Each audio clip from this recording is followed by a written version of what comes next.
आज supreme court मध्ये सर्वोच्च न्यायालयामध्ये जेव्हा शिवसेनेने चिन्हाबाबत जे न्यायालयात याचिका दाखल केली, ते पूर्ण याचिका ऑगस्टमध्ये त्याचं पूर्णतः जी सुनावणी आहे सुप्रीम कोर्ट करणार आहे, त्याबद्दल आपण काय? मला वाटतं हा जो सुप्रीम कोर्टाने न्यायालयाने जे काही आज वक्तव्य केलेलं आहे त्यामुळे आमच्या पक्षाला फार मोठा दिलासा मिळालेला आहे. खरं म्हणजे ज्या पद्धतीनं हे 3 विषय आहेत. खरं ज्या वेळेला जे आमच्या पक्षाकडून जे लोक माननीय उद्धवजी मुख्यमंत्री असताना त्यांना सोडून त्यांनी एक गट स्थापन केला आणि हा गट स्थापन केल्यामुळे माननीय उद्धवजींनी नैतिकतेच्या दृष्टिकोनातून जर माझ्याच लोकांचा माझ्यावरती जर विश्वास नसेल तर मी त्या खुर्चीमध्ये बसणं योग्य नाही आणि म्हणून स्वतःहून त्यांनी वर्षा बंगल्यातून निघाले आणि त्याच्यामध्ये महाराष्ट्रामध्ये एक मोठं आंदोलन म्हणता येणार, पण महाराष्ट्रामध्ये मोठं एक ह्या विषयावरती एक राजकीय वातावरण निर्माण झालं आणि सहानुभूती ही माननीय उद्धवजींना मिळाली की ज्यांनी स्थापना केली शिवसेनेची, हिंदू हृदय सम्राट शिवसेना प्रमुख बाळासाहेब ठाकरे, ज्यांच्या चिन्हावर आमची मंडळी निवडून आली आणि त्यांनी भाजपच्या बरोबर राहून उद्धवजींना खुर्चीवरून खेचण्याचं काम केलं. त्याच्यामुळे महाराष्ट्रामध्ये एक मोठी नाराजी निर्माण झाली, मराठी माणसामध्ये असंतोष निर्माण झाला. एक चांगला काम करणाऱ्या मुख्यमंत्र्यांना जावं लागलं, त्याबद्दल एक घटनात्मक पेच निर्माण झाला आणि या घटनात्मक पेचामध्ये 3 स्वायत्त संस्था आल्या. एक सुप्रीम कोर्ट आलं, एक विधानसभेचे अध्यक्ष आले आणि निवडणूक आयोग आले. आणि जेव्हा सुप्रीम कोर्टामध्ये ज्यावेळेला एक केस चालू होती त्यावेळेला खूप मोठी घटनात्मक चर्चा झाली आणि कायद्याच्या दृष्टिकोनातून जे त्यावेळेचे न्यायाधीश चंद्रचूड यांनी जी काही न्यायालयामध्ये ज्यांनी काही वक्तव्य केली आणि ही केस पक्षाचं चिन्ह कुणाला द्यायचं ते निवडणूक आयोगाला त्यांनी सांगितलं, तो निवडणूक आयोग निर्णय घेतील. आणि अपात्रतेचा जो हिरवा त्यावेळेस अध्यक्ष होते त्यांनी जो निर्णय दिला आणि तो त्यांनी विधानसभेच्या अध्यक्षांवरती सोडला. आता हे विधानसभेचे अध्यक्ष आणि निवडणूक आयोगाचे मंडळी ही त्या पक्षाच्या अधीन राहून काम करतात, किंवा निवडणूक आयोग नाहीये परंतु विधानसभेचे, आणि त्यांनी जो निर्णय दिला त्याच्यावरती सुद्धा पुन्हा एकदा पेच निर्माण झाले. अनेक वकिलांनी किंवा अनेक तज्ज्ञांनी, कायदे मंडळींनी हा निर्णय योग्य की अयोग्य, न्यायालयावरती आपण बोलणं उचित नाही आहे, परंतु खूप मोठी ह्या भारतात सगळे लोक कायद्याच्या दृष्टिकोनातून योग्य की अयोग्य, आता अविश्वास कुणावर दाखवायचा? सुप्रीम कोर्टावरती अविश्वास दाखवायचा, आयोगावरती अविश्वास दाखवायचा, किंवा सभापतीवरती अविश्वास? घटनेमध्ये कुठली वक्तव्य करण्याची तरतूद नाहीये. आणि अशा वेळेला आता ते सुप्रीम कोर्टाचे न्यायाधीश माननीय गवई साहेब यांनी याच्यावरती एक बोलता सांगितलं की ह्या देशामध्ये घटना ही सर्वोत्तम आहे. म्हणजे ह्याचा अर्थ की ही जी त्यांनी जे निर्णय त्यावेळेला दिले होते चंद्रचूड साहेबांनी की ते आयोगांना स्वायत्तवरती निर्णय घेईल, पण ते चुकले असतील किंवा त्यांनी घटनाच्या कायद्याच्या विरोधात काही निर्णय घेतले असतील तर तो अधिकार न्यायालयाला घटनेचाच बूज राखून न्यायालय चालतो. तो मला वाटतं त्यांनी हे वक्तव्य केल्यामुळे आज एक देशातील जनतेचा, महाराष्ट्रातील जनतेचा न्यायालयाच्या काही निर्णयावरती ज्यावेळेला प्रश्न निर्माण झाले त्यावेळेला हा एका वक्तव्यामुळे ही सगळी केस पुन्हा एकदा एक घटनेच्या चॅनलमध्ये आलेली असं मला वाटतं.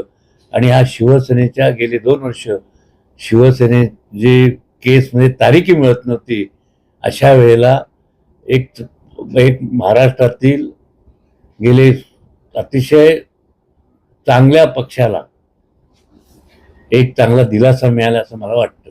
आदित्य ठाकरेजी काल उपनगरात होते. उपनगरात ते असताना असं म्हणाले की 2 भाऊ एकत्र येणार असेल या भीतीने जे मुख्यमंत्री आहेत ते निवडणुका पुढे ढकलतील असं कुठे ना कुठे संशय ते व्यक्त करतात. माननीय भारतीय जनता पार्टीचा केवळ महाराष्ट्राचे मुख्यमंत्री नव्हे परंतु ज्या ज्या राज्यांमध्ये अशा काही जे विरोधी पक्षातली पक्ष एकत्र येऊन जे कामकाज करतायत त्यांना अस्थिर करण्याचा प्रयत्न भारतीय जनता पक्षाच्या दिल्लीतल्या सरकारनं म्हणजे विशेषतः मोदी साहेब आणि अमित शाह साहेब यांनी केलेलं आहे. केवळ महाराष्ट्रात हे केलं असं नाही आहे.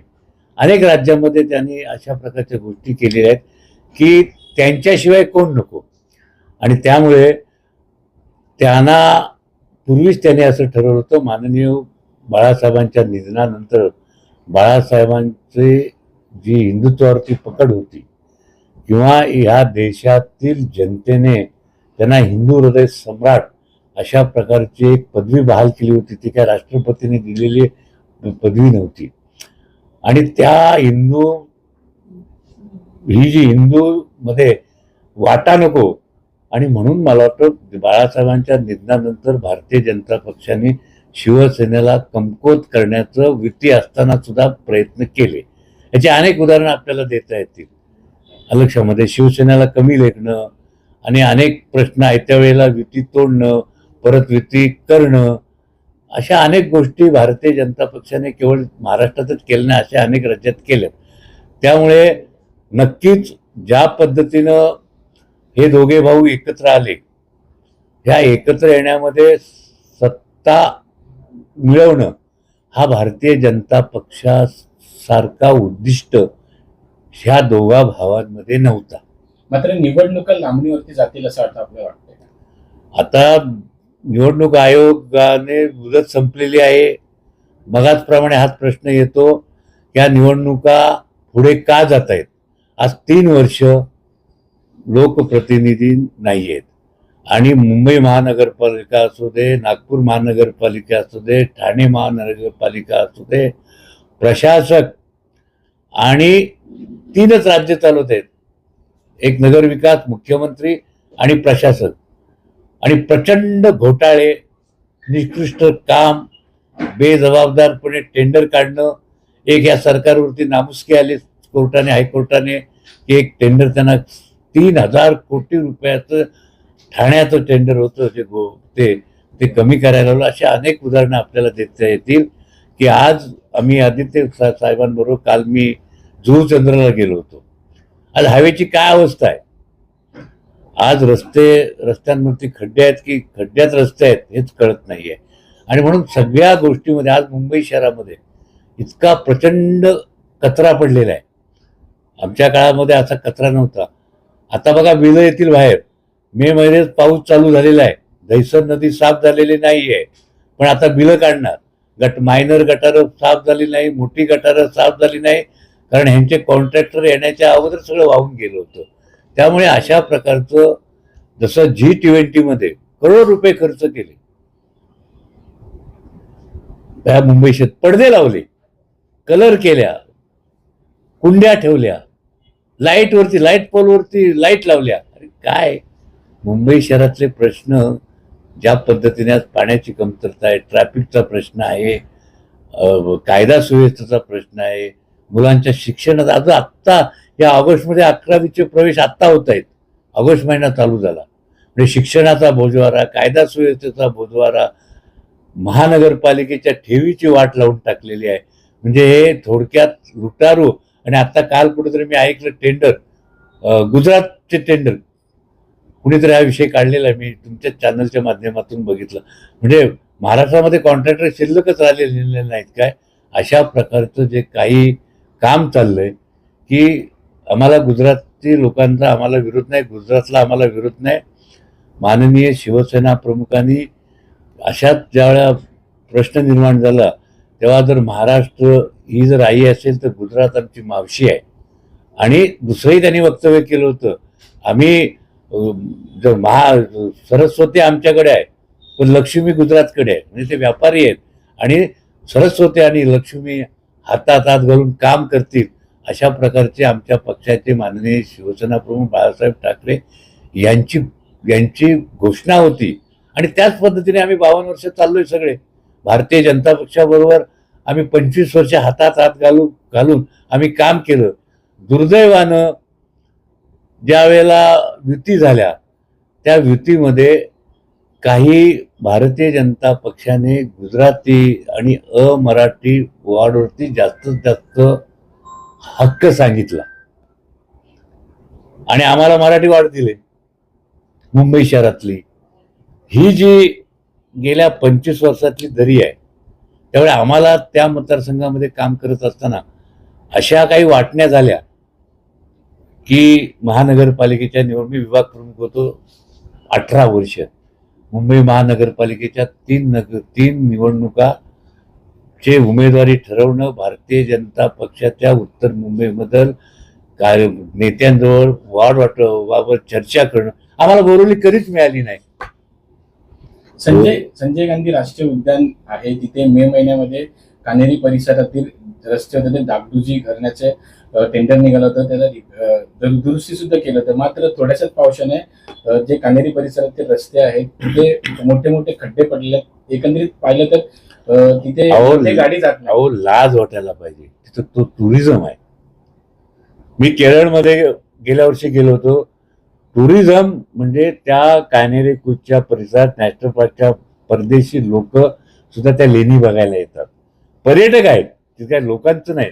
आणि एक ते मोठं नैसर्गिक आणि उद्यान आहे, पार्क आहे. आणि समजलं ना, आणि अशा पार्क एक रस्ता आहे, तो रस्ता जर सरकारला मेंटेन करता येत नसेल तर याच्यासारखी या सरकारची आणखी काय आपण बोलणार या सरकारला आयुष्यामध्ये. त्या कॅनेरी क्रूजमध्ये असलेल्या न्यायालयाने आदेश दिला होता की झोपड्या हलवा. आज 20 वर्ष झाले, लोकांना घरं पण दिली नाहीत आणि त्यांना कुठल्या सुविधा नाही आहेत. पाण्याशिवाय लोक राहत आहेत, लाईटशिवाय लोक राहत आहेत. आणि हे सरकार म्हणतो गोरगरिबांचे सरकार, नाही तर आमदार तो बोर्डच लावतो गोरगरिबांचं सरकार आयुष्यामध्ये. त्यामुळे या सरकारची जी दिशा आहे ही केवळ व्यापाऱ्यांना अनुकूल आणि टेंडरमध्ये भरमसाठ वाढ. 3च मार्ग आहेत. एक मोठमोठे रस्त्याचे टेंडर काढणे. आता एक मी आपल्या चॅनलच्या माध्यमातून एक बघितला की एक भक्ती मार्ग ना सध्या चाललेला आहे तो शक्तीपीठ साठी 84,000 कोटीचं टेंडर त्यांनी काढलं होतं. ते 40,000 कोटीवरती आणलं गेलं. म्हणजे लुटालूट चाललेली आहे. आणि ह्या लुटालुटातून आमच्या पक्षातील माणसं खरेदी करणं. आज आमचे 52 नगरसेवक विकत घेतले, त्यांना पैसे दिले आणि त्यांना नगरसेवक नसताना, बजेट प्रोव्हिजन नसताना, केवळ त्या मंत्र्यांच्या अधिकारामध्ये अशा काय म्हणतात त्यांना जे सामाजिक कार्यकर्ते नाहीत, ज्यांना ह्या गावाची किंवा या एरियाची माहिती नाही, अशा नाना फंड देत आहेत. आणि ते फंडातले अर्धी कामं करतायत, अर्धी कामं करत पण नाहीत आणि पैशाची वाट लावतात. अशा प्रकारचं मुंबई शहर हे महाराष्ट्राची राजधानी, जागतिक शहर, इथे अशा पद्धतीचं काम चालणं म्हणजे माझ्यासारखा लोकप्रतिनिधी, महानगरपालिकेचा नगरसेवक पण होतो, आमदार पण होतो, पण अशा पद्धतीची कार्यपद्धती जी देवेंद्रजी च्या राज्यात चाललेली आहे ती योग्य नाही आहे. केवळ भांडणं लावणं. त्यांचे आमदार काय करतायत त्याचं तुम्ही आता टीव्हीच्या माध्यमातून बघता.